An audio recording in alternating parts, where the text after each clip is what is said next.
Berlin in the 1700s was not the city you imagine. No grand boulevards, no unified capital, just a modest fortress town pressed against marshland, split by the Spree River, struggling to matter in a fragmented German landscape.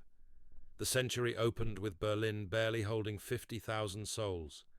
It sat in Brandenburg, a scattered territory of sandy soil and sparse forests, ruled by electors who dreamed bigger than their means allowed. The city itself felt divided, literally. Two separate towns, Berlin and Köln, faced each other across dark water, their wooden bridges the only threads binding them into something resembling unity. Around them stretched walls, not for glory but necessity, keeping order in and uncertainty out. Then Friedrich I did something unexpected. In 1701, he crowned himself king in Prussia, elevating his status and dragging Berlin along with it. Suddenly, this river town became a royal seat. The change didn't transform the streets overnight, but it shifted everything beneath the surface. Ambition took root. The king wanted a capital that looked the part. Baroque facades began rising where timber houses once sagged. The palace expanded, swallowing older structures, announcing permanence. Friedrich brought in architects, craftsmen, and anyone who could make stone sing of power. But here's what's strange. The population barely grew during his reign. All that building, all that royal posturing, and the city remained stubbornly modest in scale. His son, Friedrich Wilhelm I, took the throne in 1713 and immediately flipped the script. Where his father chased elegance, the new king demanded efficiency. He gutted court extravagance, slashed spending, and poured everything into one obsession: the army. Berlin transformed into a garrison city almost overnight. Soldiers flooded in. Barracks sprouted across neighborhoods. The famous Potsdam Giants, his regiment of extraordinarily tall soldiers, became a bizarre symbol of Prussian discipline.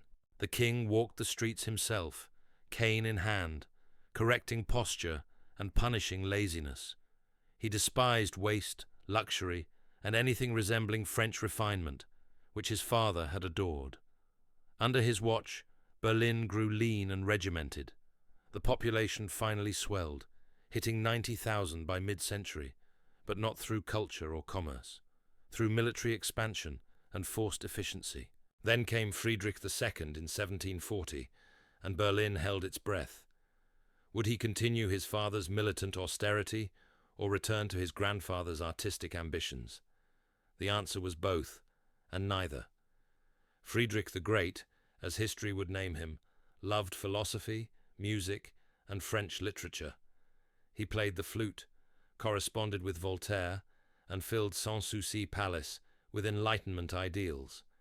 Yet he also proved the most formidable military mind Prussia ever produced. Under Friedrich, Berlin became something it had never been before: relevant. His wars, especially the brutal 7 Years' War, drained resources and filled cemeteries, but they put Prussia on the map as a European power. The city swelled to 150,000 people by century's end. New districts emerged. The Gendarmenmarkt took shape, symmetrical and confident. Unter den Linden evolved from a riding path into a statement avenue. But walk those streets, and you'd feel the tension. This wasn't Paris or Vienna.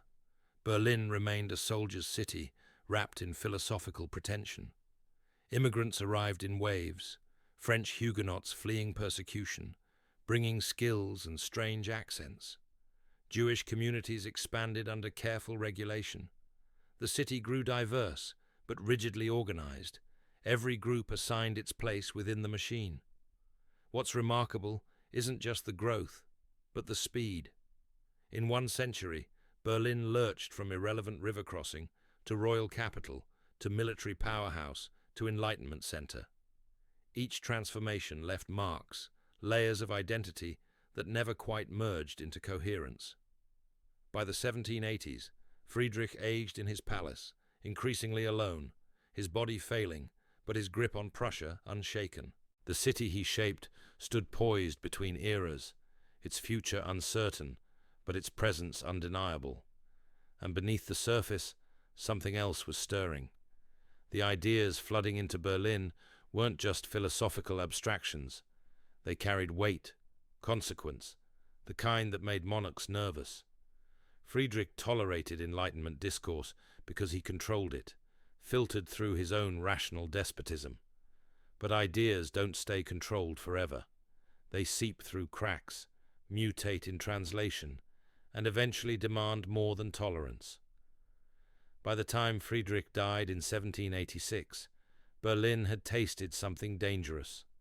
The notion that power could be questioned, that tradition wasn't sacred, that maybe the rigid Prussian machine wasn't the only way forward. His nephew, Friedrich Wilhelm II, inherited the throne and immediately proved he wasn't his uncle. Where Friedrich the Great projected cold rationality, the new king indulged mysticism, mistresses, and expensive whims his grandfather would have despised. The court softened, spending increased, and Berlin's intellectual class watched nervously as discipline eroded. Then 1789 arrived, and Paris exploded. News of the French Revolution rippled through every European capital, but Berlin felt it differently. This city had spent decades absorbing French culture, French language, French refugees. Now France was tearing itself apart, guillotining nobles, rewriting reality. Prussian officials panicked, censorship tightened. Coffee houses, once humming with debate, grew cautious. Anyone sounding too sympathetic to revolutionary ideals risked arrest or worse. Yet the city kept growing. Population pushed toward 200,000 by century's end. Factories multiplied along the Spree. The rhythms of industry began competing with military drums. Berlin was becoming something its founders never imagined: an industrial center. Textile production, metalworking, early manufacturing, all required workers, and workers brought demands: housing, food, wages, basic dignity. The neat Prussian order started fraying at its edges. Unter den Linden still looked magnificent, its linden trees lining the avenue like nature had been drafted into service. The Brandenburg Gate rose at its western end in 1791, a neoclassical statement of Prussian confidence. Tourists see it now as a symbol of unity, but then it marked control, a gateway the state could close whenever necessary. Walk through it in 1795, and you'd pass soldiers, bureaucrats, merchants calculating risks, all moving through a city caught between worlds. Napoleon's shadow loomed closer each year. Prussia tried neutrality, tried diplomacy, tried pretending the revolution's consequences wouldn't reach this far east. That delusion shattered spectacularly in 1806, when French forces crushed the Prussian army at Jena. Berlin, the garrison city, the military machine, fell without significant resistance. French troops marched down Unter den Linden, occupied the palace, and turned Prussia's capital into just another administrative unit of Napoleon's empire. The occupation lasted until 1808, but its psychological impact stretched far longer. Everything Prussia had built, all that discipline and military pride, collapsed in weeks. The humiliation forced a reckoning.